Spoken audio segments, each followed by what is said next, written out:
माननीय मुख्यमंत्री जी, आज का बजट युवाओं को समर्पित बजट था।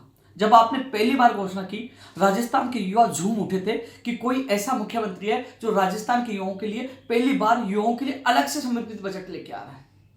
लोग, कोई कह रहा था 2 लाख पदों की घोषणा होगी, कोई कह रहा था 1 लाख पदों पर घोषणा होगी, कोई कह रहा था छात्र संघ आयोग बनाया जाएगा, फर्जी डिग्री डिप्लोमा के खिलाफ भी कानून आएगा और पेपर लीक माफियों के खिलाफ भी सख्त कदम उठाए जाएंगे, कोचिंगों की मनमानी के खिलाफ एक्ट आएगा।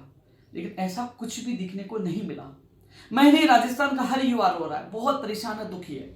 इसलिए मैं खुद भी अवसाद में हूं, क्योंकि जब रैलियां निकाली उन युवाओं का विश्वास देखा, मैंने उनके माँ बाप का विश्वास देखा और मैंने निर्णय लिया, जब तक मुख्यमंत्री जी या तो बजट रिप्लाई में या आप बयान नहीं दे देते कि विभागों में रिक्त पदों पर हम भर्तियां निकालेंगे सरकारी, हम पेपर लीक माफियों के खिलाफ सख्त कदम उठाएंगे, हम युवाओं के भविष्य के लिए अच्छा करेंगे, तब तक मैं अन्न ग्रहण नहीं करूंगा, क्योंकि चाहे मैं मर जाऊं, क्योंकि मैं मेरे युवाओं को अवसाद में नहीं देख सकता। मैं मानता हूं आपने भर्तियां पूरे देश में सबसे ज्यादा निकाली है, लेकिन यहां पेपर लीक की वजह से कई घरों की उसके घरों में रोशनी आने वाली वो नहीं आ पाई, क्योंकि काफी पेपर लीक हुए हैं। पेपर लीक माफियों ने सपनों को पहले बेच दिया था। मैं जाता तो कह रहे हैं हम 4-4 साल से तैयारी कर रहे हैं, वो अवसाद में दुखी है। मेरे युवा बेरोजगार को पेपर लीक माफियों से बचाइए, पहले से जो राजपासा रासू का उनको आगामी भर्तियों में तत्काल लागू करिए, विश्वास दिलाइए कि एक भी पेपर लीक नहीं होगा। और कहिए, मैं हाथ जोड़कर निवेदन कर रहा हूं कि हम भर्तियां निकालेंगे। और आप जब तक घोषणा नहीं कर पाओगे, नहीं कर दोगे, या आप रिप्लाई में जवाब नहीं दे दोगे, मैं अन्न ग्रहण नहीं करूंगा। आज मैं घोषणा करता हूं, उम्मीद करता हूं मुख्यमंत्री जी आप हमेशा की तरह जो आप संवेदनशीलता दिखाते हो, आप युवाओं को विश्वास दिलाओगे कि पेपर लीक भी नहीं होगा और भर्तियों की घोषणा भी होगी। राजस्थान का हर युवा आज टकटकी लगा के आपका पूरा बजट देख रहा था, क्योंकि युवाओं को समर्पित था, लेकिन कुछ नहीं मिला, तो युवा अवसाद में भी और आक्रोशित भी है।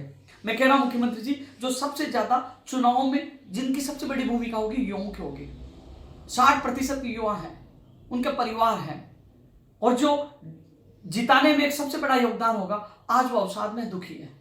तो मैं उनकी तरफ से हाथ जोड़कर निवेदन कर रहा हूं, प्लीज आप जितने विभागों में पद रिक्त हैं उनकी घोषणा करिए, क्योंकि जब भी आपने सीएमओ में आपके निर्देश पर जब शिक्षा विभाग, चिकित्सा विभाग और डीओपी में जब हमारी मीटिंग करवाई, तो उन अधिकारियों ने मुझे आश्वासन दिया था कि हम भर्तियां निकालेंगे, और मैंने मीडिया में कहा था कि इन भर्तियों को लेकर सहमति बनी है, और उस आशाओं में लोग बहुत खुश थे, क्योंकि एक आस जग जाती है जब सहमति बनती है, वार्ता सफल होती है।